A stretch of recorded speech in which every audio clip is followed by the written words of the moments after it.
You've done the audit. You've scrolled through your contacts. You've tracked the interactions. You've measured who expands you and who contracts you. And now you're staring at the data with a sick feeling in your stomach because the answer is undeniable. Most of the people in your life are liabilities, not assets. But here's where it gets difficult. Here's where most people stall out and retreat back into comfortable dysfunction. Because knowing that someone is toxic and being able to identify how they're toxic are two different things. And if you can't name the enemy, you can't defeat it. You feel the drain. You know something's wrong, but it's vague, nebulous. You can't put your finger on exactly what they're doing that makes you feel smaller after every interaction. So you convince yourself you're being paranoid, that you're overthinking it, that they're not that bad, that maybe the problem is you. It's not you, it's them. And I'm about to show you exactly how. There are 3 archetypes of toxic friends, 3 specific patterns of behavior that are currently destroying your potential. And once you learn to recognize them, you'll see them everywhere. In your family, in your friend group, in your workplace, in your relationship. They operate with such consistency, such predictable patterns, that they might as well be reading from a script. The vampire, the anchor, the spectator. These 3 archetypes account for approximately 83% of the liabilities in your life. And the reason you haven't removed them yet is because they don't look toxic. They don't scream at you. They don't betray you dramatically. They don't steal from you obviously. They do something much more insidious. They drain you slowly, politely, with your permission. Machiavelli understood something about power that most people never grasp. The most dangerous enemies are not the ones who declare war openly. They're the ones who smile while they sabotage you. The ones who claim to support you while undermining every move you make. The ones who occupy your inner circle while providing none of the value that inner circle access should require. In chapter 19 of The Prince, Machiavelli writes, "A prince ought to take care that he never makes an alliance with one more powerful than himself, except when necessity compels, for in winning, you are his captive." But let me adapt this for your situation. You should never maintain a friendship with someone who makes you weaker, except when you haven't yet learned to be alone. Because in keeping them, you become their prisoner. Before we dissect the toxic archetypes, you need to understand what you're clearing space for. Not loneliness, not emptiness. Builders. Builders are the opposite of these 3 archetypes. They invest without being asked. They advocate without expecting credit. They show up when you're building, not just when you're celebrating. They make you more capable, more dangerous, more effective just by being in proximity to you. But here's the problem. Builders can sense when someone's life is cluttered with vampires, anchors, and spectators. They won't compete for your attention. They won't fight for space in a crowded contact list. They'll just move on to someone who's made room for them. So everything you're about to learn isn't just about removal. It's about attraction. You're not just cutting people off. You're making room for the people who will actually help you build the empire. You're clearing the signal, so the right frequency can find you. Now let's identify who's occupying that space. Right now, you are watching this because you're ready to identify the people that are holding you hostage in your inner circle. The people who have convinced you that you need them, that you owe them, that cutting them off would make you the bad guy. You're ready to see through the performance, to name the patterns, to understand the exact mechanisms through which they're keeping you small. This chapter is your guide, your diagnostic manual for identifying and excising the 3 types of friends who are actively preventing you from becoming dangerous. By the end of this, you won't just know they're toxic. You'll understand how they operate, why it works, and what to do about it with surgical precision. You'll see the manipulation clearly. And once you see it, you can never unsee it. And that's when the real purge begins. Archetype 1. The Vampire. Let me paint you a picture. You have a friend. We'll call her Sarah. Sarah texts you every few days, sometimes every day. The text is always some variation of the same thing. Hey, you free to talk? Going through something? Or, can I call you real quick? Need advice? Or, I know you're busy, but I really need to vent. And you answer. Because that's what friends do, right? You pick up, you listen, you give advice, you offer solutions, you invest emotional energy, time, cognitive bandwidth into helping Sarah solve her problem. The relationship drama, the job situation, the family conflict, the identity crisis, the existential dread. And here's what happens. Sarah feels better. She thanks you. She tells you you're such a good friend. She tells you she doesn't know what she'd do without you. She hangs up lighter, relieved, unburdened. And you? You hang up heavy, drained, like you just ran an emotional marathon. You feel like you need to lie down, like you need silence, like someone just extracted something vital from you and walked away with it. That's because they did. Sarah is a vampire, and you just got fed on. Here's how you know you're dealing with a vampire. The conversation is always about them. Always their crisis, always their drama.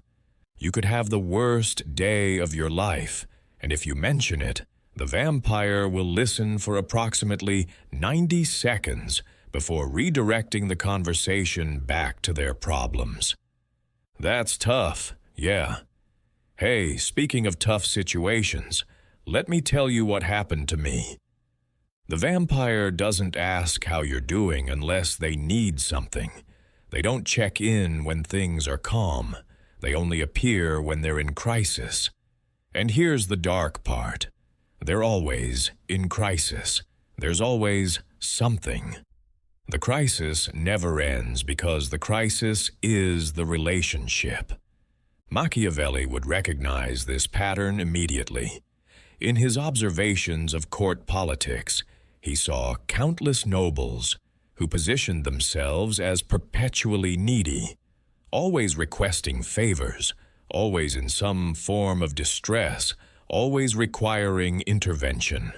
Not because they were incapable of solving their own problems, but because dependence creates connection. As long as they needed the prince, they had access to the prince. The vampire operates on the same principle. As long as you're solving their problems, you're in relationship with them. The moment they solve their own problems, they don't need you anymore. So subconsciously, unconsciously, strategically, they never solve the problems. You give them advice. They don't take it. You offer solutions. They explain why it won't work. You suggest therapy. They say they tried it once and it wasn't for them. You recommend books, frameworks, strategies. They nod, thank you, and then call you 3 days later with the exact same problem. This is not stupidity. This is strategy. The vampire has learned that being broken creates connection, that being in crisis generates attention, that suffering is currency that buys them access to your time and energy. And if they actually got better, that currency would be worthless. Let me be clear. Emotional vampires don't want solutions. They want an audience for their suffering. If you gave them the exact blueprint to fix their life, step-by-step instructions, resources, connections, everything they need, they would find a reason it won't work. They would find an excuse. They would find a new crisis to replace the old one. Because the chaos is not the problem. The chaos is the product. What they're actually selling is drama. And you've been buying, why do vampires behave this way? Because somewhere in their developmental history, they learned that crisis creates connection. Maybe their parents only paid attention when something was wrong. Maybe their friends rallied around drama but disappeared during peace. Maybe they discovered that suffering is the most reliable way to keep people engaged. And here's the neurochemical component. When you engage with someone in crisis, both of you get a hit of oxytocin, the bonding hormone. Your brain interprets helping someone in distress as intimacy. The vampire's brain interprets being saved as love. It's a drug deal. They provide the crisis, you provide the rescue. Both of you get the neurochemical payoff, and like any drug, you both become addicted to the pattern. But here's what you're not seeing. The trade is unequal. You're giving energy. They're taking energy. You're providing solutions. They're providing problems. You're investing in their growth. They're investing in their stagnation. The transaction is parasitic, not symbiotic. And the cost? Every hour you spend managing their crisis is an hour you stole from your own building. Every ounce of emotional energy you pour into their bottomless pit of need is energy you don't have for your own goals. Every time you pick up that phone call, you're choosing their dysfunction over your development. History is full of vampires who destroyed empires by draining the energy of those in power. Look at Rasputin and the Romanovs. Rasputin positioned himself as the only person who could solve the royal family's crisis, the hemophilia of their son, the heir to the Russian throne. Every time the Romanovs tried to distance themselves from him, the crisis would escalate. The child would suffer, the traditional doctors would fail, and Rasputin would return, indispensable, irreplaceable, always operating in crisis mode. He didn't want to solve the problem permanently. He wanted to be the solution, because the moment the problem was actually solved, his access to the most powerful family in Russia evaporated. The Romanovs couldn't remove him, not because he was powerful, because they were addicted to the rescue dynamic. They needed to be needed by him as much as he needed access to them. The oxytocin loop, the crisis bond, the vampire feeding. You know how that story ends. The entire Romanov dynasty collapsed, not because of Rasputin's power, because of their inability to cut off the vampire. They let one toxic relationship compromise their judgment, their reputation, and ultimately their empire. That's what's at stake when you keep feeding yours. Not just your time, not just your energy, your entire trajectory, your kingdom, your empire. The vampire you're protecting right now, the one whose name just appeared in your head, they're doing to you what Rasputin did to the Romanovs, creating crises, positioning themselves as the only solution, making you feel indispensable to their survival while they slowly drain everything that makes you powerful. Cut them off before they take the whole empire down with them. Pay attention to when the vampire contacts you. Track it for 2 weeks. You'll notice something disturbing. The crises align suspiciously with your momentum. You're about to launch something? They have an emergency. You're entering a deep work phase. They need to talk immediately. You're starting to distance yourself. Suddenly, their crisis escalates to a level that makes you feel guilty for not engaging. This is called crisis manipulation, and while it's often subconscious, it's always strategic. The vampire's nervous system has learned to sense when you're pulling away, when you're focusing elsewhere, when you're becoming unavailable. And it deploys a crisis to pull you back into orbit. The counter move? You set a boundary so clear it's impossible to misunderstand. I'm available for one 30-minute call per month. Schedule it in advance. If you have an emergency, call 911 or a crisis hotline. I'm not a therapist, I'm a friend, and friendship is not the same as free therapy. Watch what happens. The vampire will do one of two things. They'll either respect the boundary, rare, which means they might actually be salvageable, or they'll escalate and accuse you of not caring, common, which means they just confirmed they're a vampire. Either way, you have your answer. Now let's talk about the second archetype, the anchor. This one is more subtle, more insidious, because the anchor often looks like loyalty. The anchor is the friend who remembers everything. They remember who you were in high school. They remember the stupid things you did in your early 20s. They remember the version of you that no longer exists. And they keep invoking that person, constantly, relentlessly, as if you're betraying some sacred contract by evolving beyond it. Remember when we used to party every weekend? You used to be so spontaneous. Now you're always working. What happened to you, man? You've changed.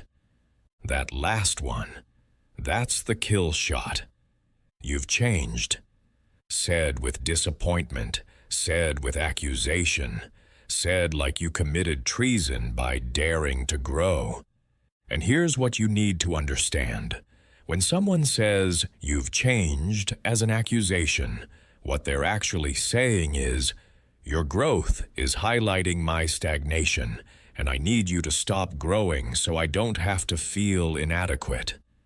The anchor resents your evolution because your evolution is a mirror. It reflects back to them everything they're not doing, every choice they're not making, every risk they're not taking. Your discipline reflects their laziness. Your progress reflects their inertia. Your transformation reflects their decay. And instead of using that reflection as motivation to change themselves, they try to pull you back down to their level, because drowning together feels less lonely than drowning alone. Machiavelli saw this pattern in the resistance to political change.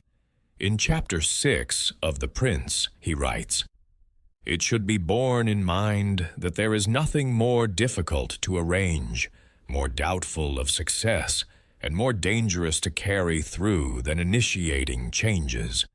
The innovator makes enemies of all those who prospered under the old order. Replace political change with personal transformation, and the principle holds perfectly.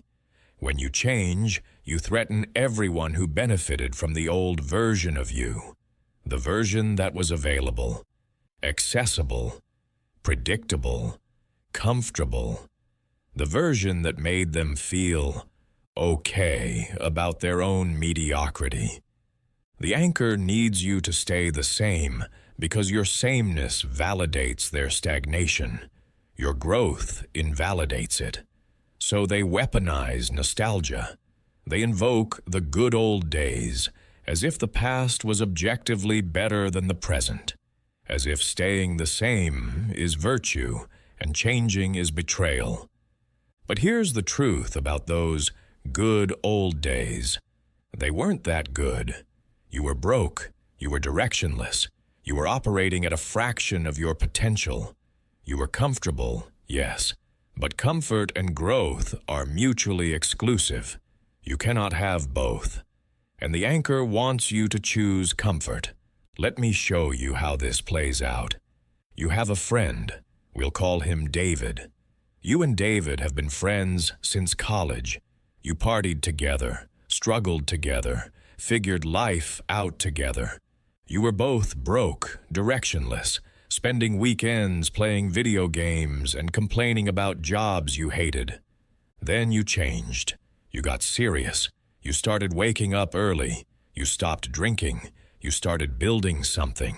You entered a phase of deep focus that required you to say no to most social invitations. And David? David stayed the same. Same job he hates, same weekend routine, same complaints, same inertia. At first, David was supportive. Good for you, man. Get after it. But 3 months in, the comments started changing. You're always busy now. You're no fun anymore. Remember when we used to actually hang out? I feel like I don't even know you anymore. And here's the move David makes, the move all anchors make. He starts planning things, events specifically designed to pull you out of your new rhythm, a trip, a reunion, a remember when gathering. And when you decline, he doesn't say, okay. He says, this is important, man. This is about us, about friendship, about not forgetting where you came from. He weaponizes loyalty. He weaponizes history. He weaponizes the relationship itself. And if you're not careful, if you haven't internalized what's actually happening, you'll cave. You'll go. You'll prove you haven't changed. You'll sacrifice your momentum to maintain his comfort. And here's what happens when you do. Nothing changes. Not for you, not for him. You stay exactly where you were. Together. Drowning. But at least you're drowning with company. The anchor doesn't want you to drown out of malice.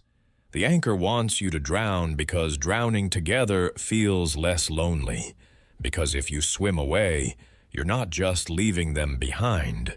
You're proving it was always possible to swim, and they chose not to. That's the reflection they can't handle. So they try to keep you down. Here's the dark psychology at play. The anchor operates from a scarcity mindset about relationships. They believe that if you change, you'll leave. That if you evolve, you'll outgrow them. That if you become successful, you'll abandon them for better people. And instead of rising to meet your new standards, instead of growing alongside you, instead of becoming someone worthy of the evolved version of you, they try to prevent the evolution entirely. This is called regression enforcement. They enforce your regression back to the old version by making growth socially costly, by making change feel like betrayal, by making evolution feel like abandonment. The counter move? You stop explaining yourself. You stop justifying your choices. You stop trying to bring them along on a journey they've already refused to take. You simply state the reality. I'm different now. I'm not going back. You can either accept who I'm becoming or we can go our separate ways. And then you let them choose. Most anchors will choose separation because what they wanted wasn't your friendship. It was your stagnation. And if you're not staying stagnant, you're no longer useful to them. The third archetype is the most dangerous because it's the hardest to identify. The vampire is obvious once you see the pattern. The anchor is obvious once you recognize the resentment. But the spectator appears supportive. They appear positive. They appear to be on your team. They're not. The spectator is the friend who likes your posts, who comments fire emoji on your updates, who says, "That's awesome, man," when you tell them about your goals, who responds with, "You got this," when you share your plans, and then does absolutely nothing else. They never advocate for you, never promote you, never connect you with opportunities, never invest in your success beyond the cost of a double tap or a 3-word comment. They're pleasant, they're harmless, they're seemingly supportive. And that's exactly the problem. Because the spectator occupies space in your life, mental space, emotional space, relationship space, that could be filled by a builder, someone who actually invests, someone who actually shows up, someone who actually goes out of their way to help you win. But you can't attract builders while you're cluttered with spectators, because builders can sense when someone's social bandwidth is occupied by low-value relationships. They won't compete for space. They'll just move past you to find someone who's made room for high-value connections. Machiavelli understood this dynamic perfectly. In Chapter 9, he discusses the danger of lukewarm support. A prince who does not have the support of the people must seek to win it, for a fortress of your own is of no use if you are hated by your people. But let me adapt this. Support that costs nothing is worth nothing. The spectator's applause is not support, it's performance. And performance without investment is just noise. The spectator makes you feel supported without actually supporting you. They create the illusion of a cheering section without providing any of the substance that a real cheering section provides. They're the audience that applauds but never buys tickets to the next show. Why do spectators behave this way? Because engaging with your success makes them feel adjacent to success. Liking your post gives them a hit of reflected status without requiring any actual effort or risk. Saying "congrats" costs them nothing, but makes them feel like they're part of your journey. They're not part of your journey. They're tourists, they're passing through, they're taking selfies with your success and posting them for their own audience as proof that they support ambitious people. But when you actually need something, a connection, a referral, an introduction, an investment of their time or social capital, they're suddenly unavailable. I would, but I'm swamped right now. I wish I could help, but I don't think I know anyone. That's not really my thing, but good luck. They're happy to watch you build. They're just not willing to carry any bricks. And here's the insidious part. Because they seem supportive, because they're never actively negative, because they maintain plausible deniability about their lack of actual investment, you keep them around. You convince yourself they're good people who are rooting for you. They're not rooting for you. They're spectating your life like it's entertainment. And the moment your journey stops being entertaining, the moment you hit a rough patch or a boring phase, they'll scroll past you to find something more stimulating. Let me show you the difference between a spectator and a builder with a concrete example. You're launching a new business. You post about it on social media. After months of work, I'm finally launching X. Here's what I've built and why it matters. You have 2 friends, Marcus and Julia. Marcus comments within minutes. "This is fire, bro, congrats, so proud of you." He likes the post. He shares it to his story with, "My boy, killing it." It feels good. It feels like support. It feels validating. Julia doesn't comment publicly, but 2 hours later, you get a text. "Saw your launch post. I know 3 people who need exactly what you're offering. Can I introduce you?" She then proceeds to make 3 separate introductions over the next week. Real connections, real potential clients, real investment of her social capital on your behalf. Marcus is a spectator, Julia is a builder. Marcus's support cost him nothing. 2 seconds to type a comment, 0 risk to his reputation, 0 investment of actual resources. And it generated nothing for you except a dopamine hit that faded in 5 minutes. Julia's support cost her social capital. She put her reputation on the line by vouching for you. She spent time making thoughtful introductions. She invested her network into your success, and it potentially generated actual revenue for you. One is performance, one is investment. Now here's the question. If you had 100 connections and had to choose 5 for your inner circle, which kind of person would you choose? The spectators who make you feel good, or the builders who make you successful? Most people choose the spectators because the spectators are easier. They don't challenge you. They don't demand reciprocity. They don't require you to be better. They just require you to keep posting content for them to react to. But the outliers, the architects, the Machiavellians, they choose the builders. They understand that feelings are temporary, but results are permanent. They understand that applause doesn't pay bills. They understand that real support requires sacrifice, not just sentiment. Here's how you identify spectators in your life. Ask for something meaningful, not money, not a huge favor, just something that requires them to invest their time, attention, or social capital in your success. Hey, I'm looking for feedback on this project. Could you spend 30 minutes reviewing it? I'm trying to connect with people in your industry. Do you know anyone you could introduce me to? I'm launching this thing.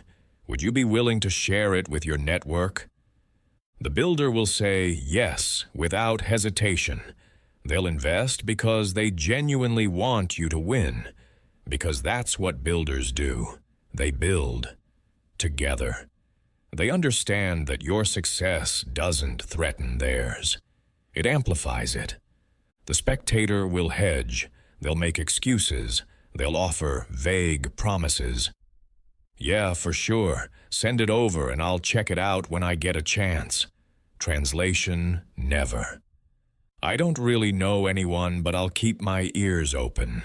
Translation, I won't. Or worse, they'll get offended that you asked. Wow, I can't believe you're trying to use our friendship for business. As if friendship without mutual investment is somehow more noble than friendship with it. That response tells you everything. The spectator doesn't want a relationship where both people invest in each other's success. They want a relationship where you provide content and they provide reactions, where you perform and they spectate. The spectator test filters your entire contact list in one move. The people who pass, who actually invest when asked, those are your builders. Keep them. Invest back. Build together. The people who fail, who dodge, excuse, or get offended, those are your spectators. Remove them. They're occupying space that belongs to people who actually care. Now you know the 3 archetypes.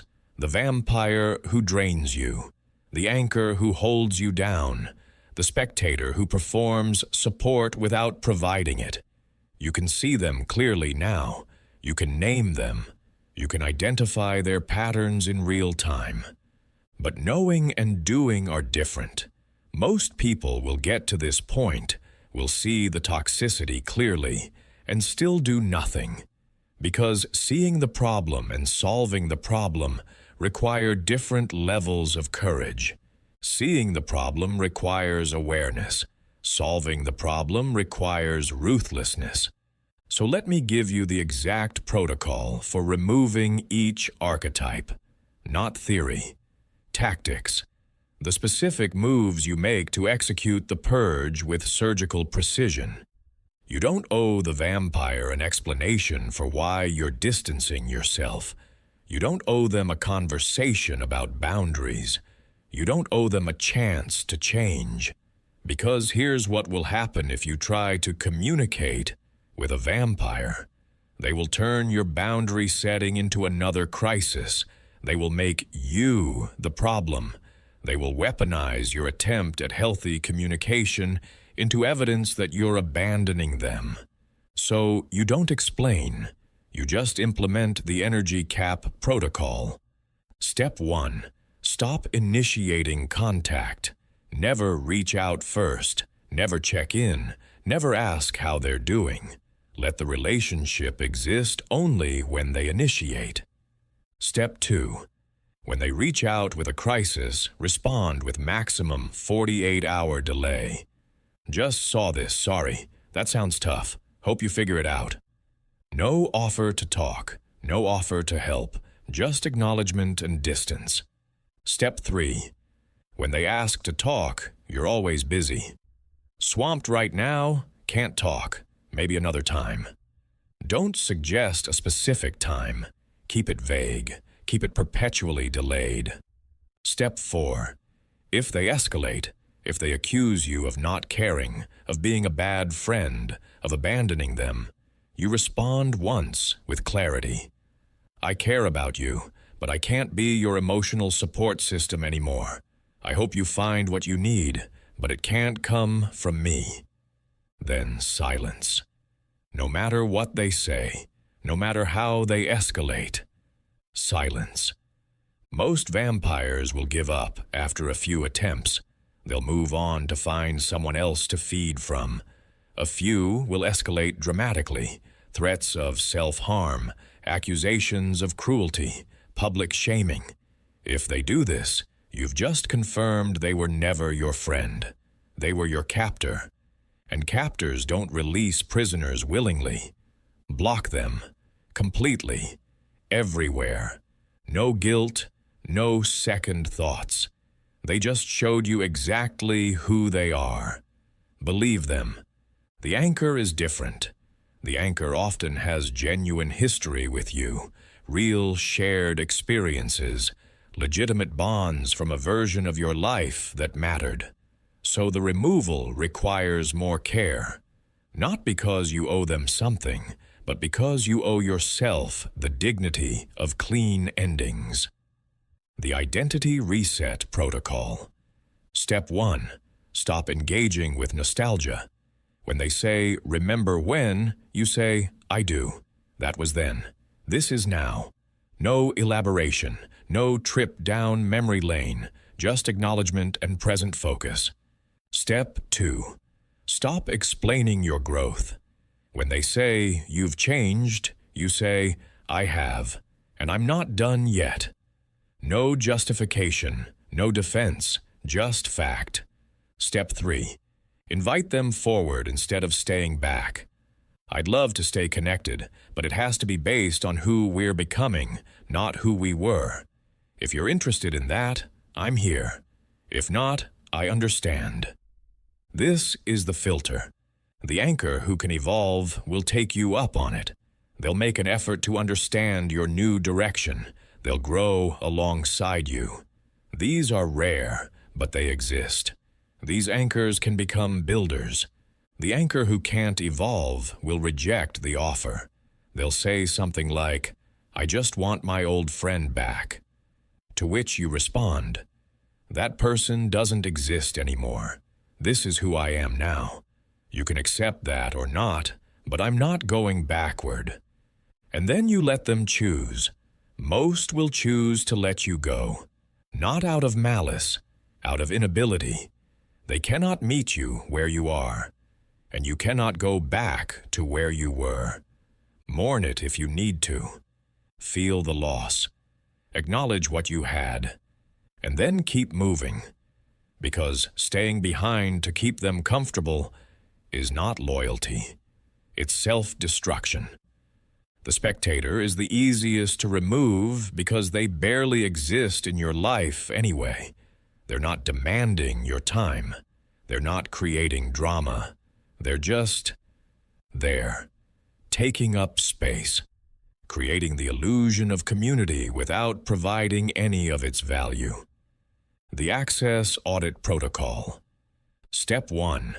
Unfollow or mute them on all platforms. Not unfollow in the dramatic, I'm cutting you off way. Just quietly remove them from your feed. You don't need to see their content. They don't need to see yours. Let the algorithm do the heavy lifting. Step 2. Stop engaging with their content entirely. No more likes, no more comments, no more reactions. Let the relationship exist in name only. Step 3. Don't reach out. Don't plan things. Don't maintain. Just let the relationship fade through natural attrition. Most friendships die not from dramatic endings, but from gentle neglect. Let this be one of them. The spectator won't notice. They were never that invested anyway. They have 500 other people to spectate. Your removal from their audience won't register. And if they do notice, if they reach out asking, "Hey, stranger, we should catch up," you respond with polite distance. "Yeah, for sure. Things have been crazy. I'll reach out when I come up for air." You won't reach out. They won't follow up. The relationship will dissolve painlessly. And the space they occupied is now available for builders to fill. This is how you clear space for builders. This is how you remove the dead weight without creating drama. This is how you execute the purge with precision instead of explosion. Now let me teach you an offensive move. Something you deploy not to remove toxic people, but to expose them publicly without appearing to attack them. This is pure Machiavelli. It's called the mirror tactic. When someone, a vampire, an anchor, a spectator, tries to paint you as the bad guy for distancing yourself, you don't defend, you don't explain, you don't justify. You mirror their behavior back to them in front of witnesses. Example: the vampire accuses you publicly, on social media, in a group chat, at a gathering, of abandoning them when they needed you most. Your response: "I'm sorry you feel that way. Can you tell everyone here about the last time you asked how I was doing?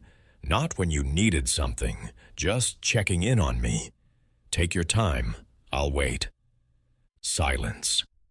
Or the anchor says in front of mutual friends, "You've changed, man. You're not the person I used to know." Your response: "You're right, I changed. I grew. I started waking up at 5 a.m. I stopped drinking. I started building something. What have you been working on?" Silence. The spectator claims in a group setting, "I've always supported you, man. I've always been in your corner." Your response: "I appreciate that. Can you remind me of the last time you connected me with someone in your network, or spent time giving me feedback on something I was building? I want to make sure I'm returning the same level of support you've given me." Silence. The mirror tactic doesn't attack them. It exposes them. It forces them to either acknowledge their own lack of investment or reveal it to everyone watching. Either way, you win. You maintain the moral high ground. You don't appear aggressive. You simply asked a clarifying question. And they can never use that accusation against you again, because now everyone knows it was projection. Now everyone knows they were the one not investing. Now their credibility is destroyed, and you didn't have to destroy it. You just held up a mirror. This is how you go on offense without appearing aggressive. This is how you protect your reputation while removing threats. This is the Machiavellian counterstrike. Use it sparingly, use it strategically, and only use it when you've already decided the relationship is over. Because once you deploy the mirror tactic, there's no going back. You've exposed them. and they will never forgive you for making them face the truth about themselves in front of others. But that's fine. You weren't keeping them anyway. Continue 927. The guilt problem. Now let's address the thing that's stopping you from executing any of this. Guilt. You feel guilty. You feel like you're being a bad person. You feel like you're betraying people who were there for you at some point. Let me reframe guilt for you.